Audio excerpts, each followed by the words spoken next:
గత సంవత్సరన్నర కాలంగా తెలంగాణ ప్రజల సంపదను దోచి తెలంగాణను ఏటీఎంగా మార్చి ఢిల్లీ బాసులకు దోచి పెట్టడానికే, అటు ఢిల్లీ బాసులు అంటే ఇద్దరున్నారు పాపం బాసులు ఆయనకు, ఆయన బాధ వర్ణనాతీతం.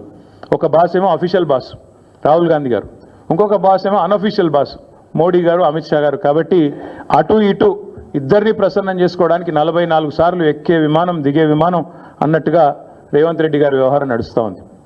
ఏడాదిన్నర కాలంగా రేవంత్ రెడ్డి గారు చేసిన పనులు 3.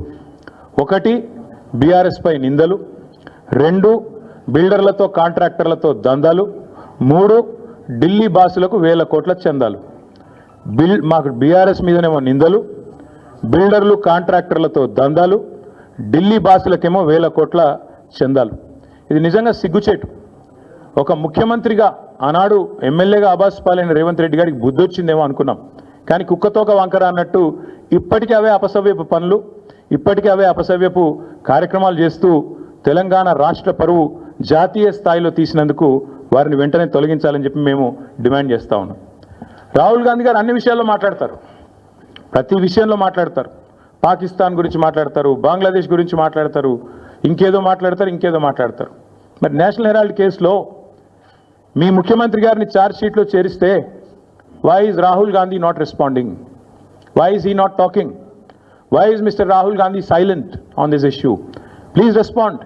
One of your chief ministers along with you has been named in the charge sheet. You are accused 1 and accused 2, and your CM, your chief minister of Telangana, and also the deputy chief minister of Karnataka have been named as people who facilitated money transactions into National Herald and Young India account. ఖచ్చితంగా అడుగుతున్నాం, రేవంత్ రెడ్డి గారు ఎందుకు మౌనంగా ఉన్నారు? మాకు అనుమానం ఎప్పుడు వచ్చిందంటే ఈయన జపాన్ పర్యటన అని చెప్పి ఇక్కడికి వెళ్ళి తప్పించుకపోయినప్పుడు అనుమానం వచ్చింది మాకు. ఆ రోజు జపాన్ అని చెప్పి జపాన్లో ఎవరో ఈయన పిలిచినట్టు ఉరికిండు. చూస్తే కరెక్ట్గా అప్పుడే ఈడీలో A1 A2గా రాహుల్ గాంధీ గారిని, సోనియా గాంధీ గారిని పెట్టారు. దేశంలో ఉన్న కాంగ్రెస్ నాయకులు అందరూ స్పందించారు. కానీ రేవంత్ రెడ్డి గారు ఈ రోజు వరకు ఒక్కసారి కూడా నోరు విప్పలేదు. ఆ రోజు ఎందుకు అనుకున్న వాళ్ళకి ఇవాళ సమాధానం దొరికిందని నేను అనుకుంటా ఉన్నా.